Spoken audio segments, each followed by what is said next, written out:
സംസ്ഥാനത്ത് വിവിധ മോർച്ച ഭാരവാഹികളെ പ്രഖ്യാപിച്ച് ബി.ജെ.പി. സംസ്ഥാന അധ്യക്ഷൻ. യുവമോർച്ച സംസ്ഥാന അധ്യക്ഷനായി വി മനുപ്രസാദിനെയും മഹിളാ മോർച്ച സംസ്ഥാന അധ്യക്ഷയായി നവ്യ ഹരിദാസിനെയും തെരഞ്ഞെടുത്തു. ഷാജുമോൻ വട്ടേക്കാട് എസ്.സി. മോർച്ച സംസ്ഥാന പ്രസിഡന്റായി തുടരും.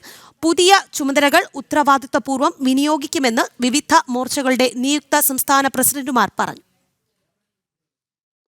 ബി.ജെ.പി. സംസ്ഥാന അധ്യക്ഷൻ രാജീവ് ചന്ദ്രശേഖറാണ് പുതിയ മോർച്ചകളുടെ ഭാരവാഹികളെ പ്രഖ്യാപിച്ചത്.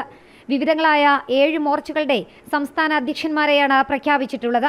യുവമോർച്ച സംസ്ഥാന അധ്യക്ഷനായി തിരുവനന്തപുരത്ത് നിന്നുള്ള വി മനുപ്രസാദിനെയും മഹിളാ മോർച്ച സംസ്ഥാന അധ്യക്ഷയായി നവ്യ ഹരിദാസിനെയും തെരഞ്ഞെടുത്തു. ABVP മുൻ സംസ്ഥാന സെക്രട്ടറിയാണ് വി മനുപ്രസാദ്. ഒരു വലിയ ഉത്തരവാദിത്തം എന്നുള്ളതിൽ ഒരു സംശയമില്ല. പക്ഷേ എല്ലാ ഉത്തരവാദിത്തങ്ങളെ പോലെ ഗൗരവമുള്ള ഒരു ഉത്തരവാദിത്തം എന്നുള്ളതാണ് ഞാൻ ഇതിനെ കാണുന്നത്. നേരത്തെ സൂചിപ്പിച്ചതുപോലെ വലിയൊരു ജൈത്രയാത്ര മൊത്തത്തിൽ നമ്മുടെ സംഘടന പ്രവർത്തനം നടത്തുന്ന ഒരു കാലഘട്ടമാണ്. കേരളം ഒരു വികസിത കേരളം എന്ന സങ്കല്പത്തിലേക്ക്, ആ ചിന്തയിലേക്ക് എത്തിയിരിക്കുന്ന ഈ കാലഘട്ടത്തിൽ ഒരു ഉത്തരവാദിത്തം എന്നെ സംഘടന ഏൽപ്പിച്ചിരിക്കുന്നു. കോഴിക്കോട് കോർപ്പറേഷൻ കൗൺസിലറാണ് നവ്യ ഹരിദാസ്.